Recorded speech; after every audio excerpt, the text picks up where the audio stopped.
দল থেকে শুরু হয়েছে এবং যুক্তরাষ্ট্র বিএনপির ফাউন্ডার ভারপ্রাপ্ত সেক্রেটারি, এবং ওই থেকে গত 17 বছর আমরা প্রবাসে যে রাজনৈতিক ধারা রেখেছি, তারেক সাহেবের নির্দেশ এবং নেতৃত্বে যেভাবে গণতন্ত্রের জন্য আমরা লড়াই করেছি, এই ভোটের লড়াই করেছি, তারেক সাহেব যেভাবে আমাদেরকে সুসংগঠিত করেছে, আজকে সেই একইভাবে বাংলাদেশে সেই জোয়ার এসেছে।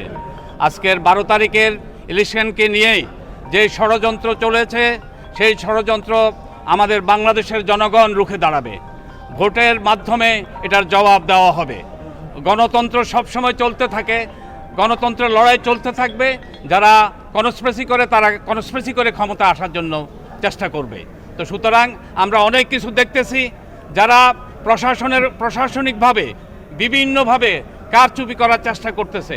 আপনারা ইতিমধ্যে দেখেছেন বিদেশে তারা 4-5টা দেশে ভোটার বাক্স পাঠিয়েছে, তারা লক্ষ্মীপুরে ভোটের সিল বানিয়েছে।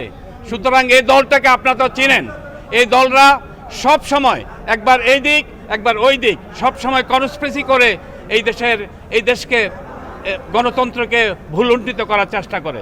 সুতরাং আগামী 12 তারিখে তারেক সাহেবকে শক্তিশালী করার জন্য, বাংলাদেশের গণতন্ত্রকে আরও শক্তিশালী করার জন্য সবাই ধানে শীষে ভোট দিবে, এটা আমি আশা ব্যক্ত করি।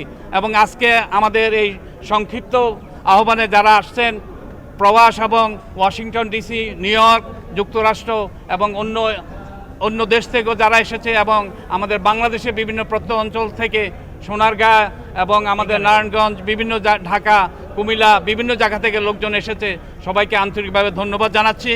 এবং আমার নাম জহির খান। আপনি আমাদের সমস্ত মিডিয়াকে আপনারা কষ্ট করে আসছেন, আপনারা আমাদেরকে চিনেন না, আপনাদের এই ভালোবাসা এবং আসার জন্য আমি আন্তরিকভাবে ধন্যবাদ জানাই।